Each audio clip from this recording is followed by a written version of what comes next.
Valley Club, the Lysanthir Beastbane fusion event is going on right now. This is the first fusion that I'm attempting to do.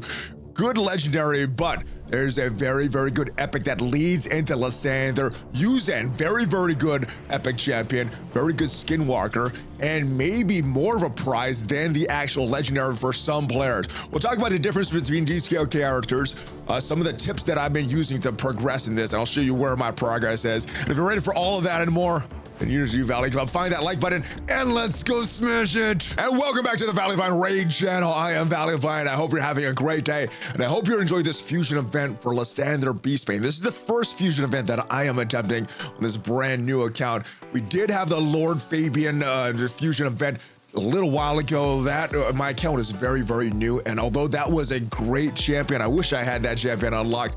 I just didn't have enough power in my account to really push for that one. So this is the first one that I'm pushing for, although Yuzan the Marooned may be a better option. Having 4 of those epics may be better than having 1 legendary. We'll discuss all of that in this video, and if you get some value from this video, leave it a like, hit that subscribe button for even more Raid Shadow Legends content, and ring the notification bell so you know as soon as a brand new video goes up.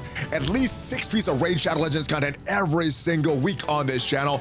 But let's jump into the game and talk about these epics and these legendaries. Now, I do want to remind you guys that if you want to get some epics for free and a legendary within your first 24 hours of playing, make sure you scan that QR code up there or use that download link to get 4 epics for free. And the epics that you can get: Uugo, Tagoar, Rector, Drath, Mausoleum, Mage. You're gonna get Uugo on day 1, and then the rest of these characters unlock at various levels, and you can get a legendary character for free using that download link or using that promo code that's in the description. There's 4 of them: Sun Wukong, Supreme Gaelic, Alice, and Loki are your choices. I chose Sun Wukong, but the choice is yours what you want to get to. But as far as this event, Lysanthir Beastbane, legendary character, part of the High Elves, and if we look at his kit, it's A1, attacks 1 enemy 2 times. First hit, 75% chance of placing a Hex debuff on the target for 2 turns, places an increased crit damage buff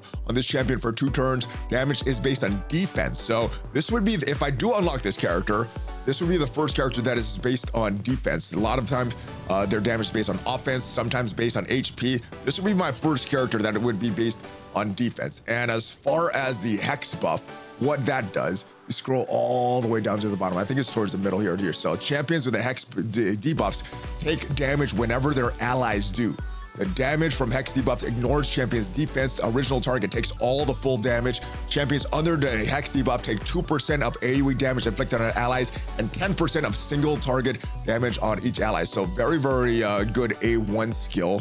It also has this A2, attacks 1 enemy 2 times, 20% chance of repeating this attack. When this champion counterattacks or teams up with allies to join an attack, we'll use this champion's skill instead of their default skill. So this is the one that's going to be used on team-up attacks. The damage inflicted with this skill increased by 10% each time an ally is devoured, stacks up to 50%, and damage are still based on defense. So getting the defense up on Lysanthir Beastbane is very important for all the damage. The A3 attacks all enemies 2 times, double AoE attack. Sounds very good. Each hit 75% chance to place 30% decreased speed debuff and a 25% weakened debuff for 2 turns. Target is under Hex debuff, places debuffs before attacking. As far as what the weakened debuff does, well, that is going to increase the damage received by the target champion by 15 or 25%. For Lysanthir Beastbane, it will be a 25% weakened debuff, so the stronger version of that. And then the passive, Survivalist Supreme, level 1, will ignore life barrier and ally protection buffs, increases champion's defense 5% for each active buff on this champion, stacks up to 50%, and that is good because not only does it help him defensively, also increases the damage that this champion can output. And as far as the aura, allied defense in all battles up by 28%. That will help Lysanthir's damage as well, but defense of the rest of the champions. But going back to the fusion itself, you need 4 of these Yuzan the Marooned, and the Yuzan the Marooned is a fragment summon. Now, where I'm at right now, I have 50 out of 100, and I'll go talk about the progress that I'm making in some of these events, what I've been using for this. But let's check out the kit for Yuzan, because this character, I am really debating. Once, if I get all these Yuzans unlocked, get all 4 unlocked, should I keep these Yuzans in my roster, part of the Skinwalkers, or get that one champion that can help me in a few different game modes? The benefit of having 4 Yuzans is you can place these in the faction Guardians and increase some buffs for the entire Skinwalkers epic factions there. So this may be the route I'm going. I'm still not deciding, but I'm definitely pushing as hard as I can for this. And then towards the end, I'll decide if I want to keep the Yuzans or get the Lysanthirs. The A1 for Yuzan, though, very, very interesting character here. Attacks one enemy, transfers a random debuff from this champion to the target. So if he has some debuffs, can be transferred there. Heals the champion 10% of their max health, damage based on HP. So, like I said, some of the damage is based on attack, some is based on defense.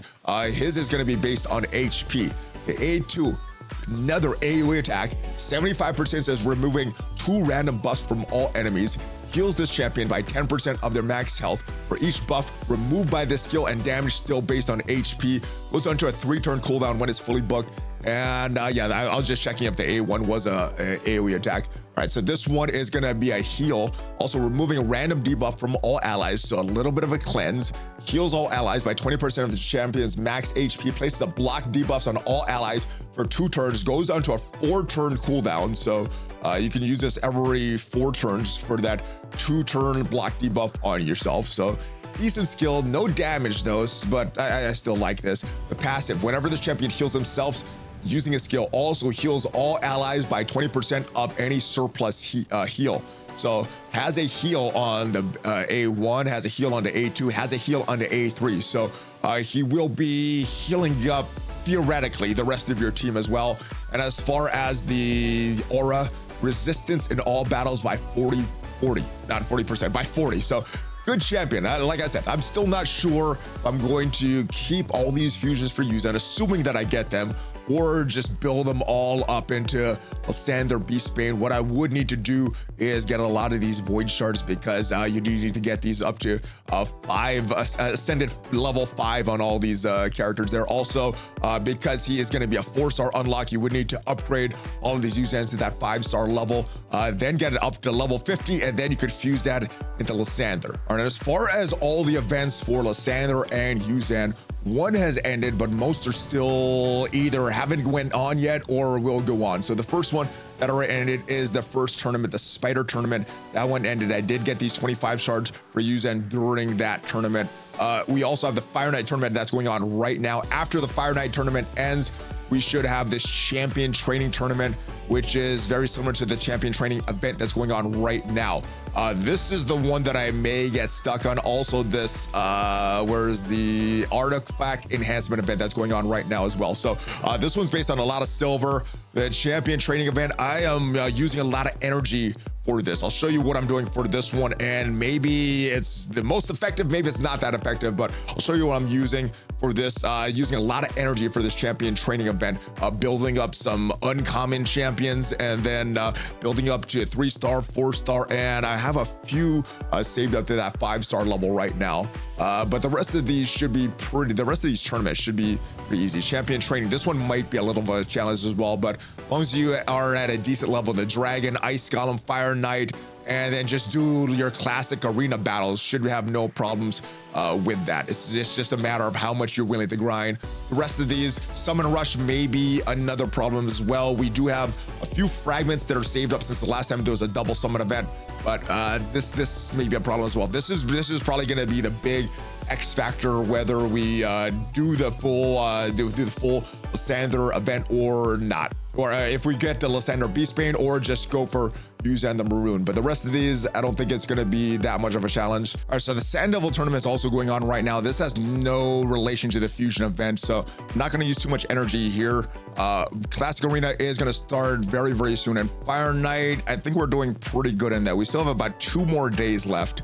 And if we look at our ranking right now, we are on pace to get the Lysanthir fragments here. So this is where we're at with this one. The other events that are going on right now is where I'm wondering if I'm going to struggle. Gear enhancement, this one is just about if you have enough silver or not to enhance your gear. champion training, this is the one that I'm struggling with, and Dungeon Divers kind of coincides with the Spider tournament and the Fire Knight tournament. So this champion training event, this is the one that I really had to push for, because unfortunately I was not preparing for this fusion event because I was so far away from the Lord Fabian one. I was like, I'll just do whatever I need to do, build on my count, and I upgraded a lot of champions the weekend right before this. So what I'm doing now to kind of make up for that, because I don't have a lot of extra stuff here now, because I wasn't really prepared for the champion training event at all. What I am doing is I am getting uncommon champions. So let's just go filter uncommon champions here. Incubus is a character that you can get from stage 12 of the campaign. So we have a lot of Incubus here. We're building our Incubus up to 3 stars, 4 stars, and then we have a couple 5 stars in our vaults that we're saving. We're gonna use that to upgrade, I think we're gonna use that to upgrade Ursula. So what we've done is we built up some chickens here.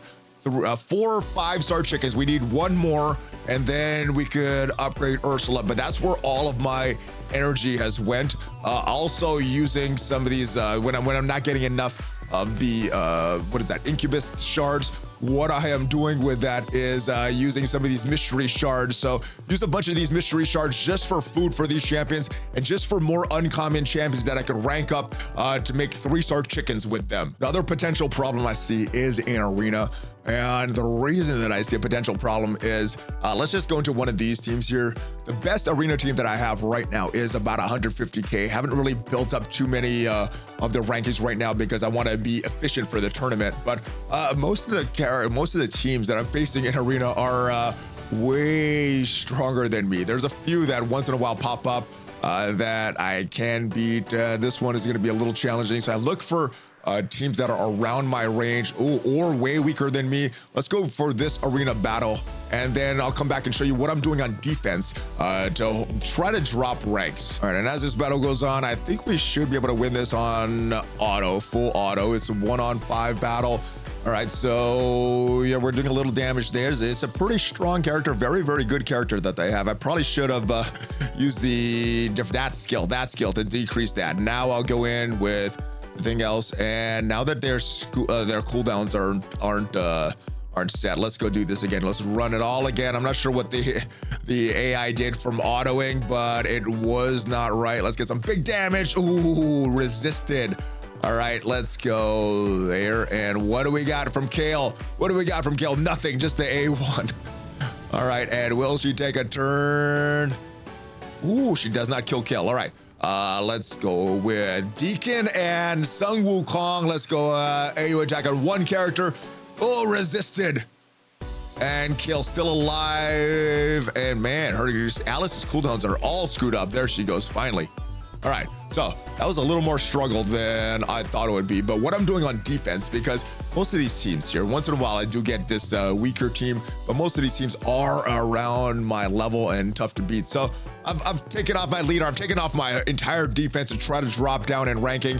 I'm still chasing these, not the gold points, but these medals here to build up the Great Hall for those Arbiter missions. So as long as I'm staying in gold, every battle I win, I should get 2 more of these. It's a lot of battles to win to fully upgrade our Great Hall, but that is what I'm doing right now, because these arena battles or these arena tournaments or these arena events is all about your wins. So it doesn't really matter, what teams you beat, if it's a big team, it's a small team, as long as you get these wins, it's very important. So so what I'm trying to do is drop down and hopefully allows me to get some weaker teams that I can just get wins. And that's where I'm at right now with the Lysanthir Beastbane fusion chase. I think I'm on pace. It seems like it's about spending energy. The big thing that I may struggle with is that summon rush event, and that may be the determining factor whether I go for Yuzan or go for Lysanthir. Let me know what you're doing though. Hopefully you got some value from this video, got some tips to help you with some of these events, or maybe I'm doing it totally wrong. If I am, let me know down in the comments. But if you did get some value from this video, leave it a like, check me out on social media, check out some of the other raid content on this channel, and I'll see you guys next time. Have a great rest of your day. Good luck with the summon event. Hulk fist bump, ValleyFlyin out.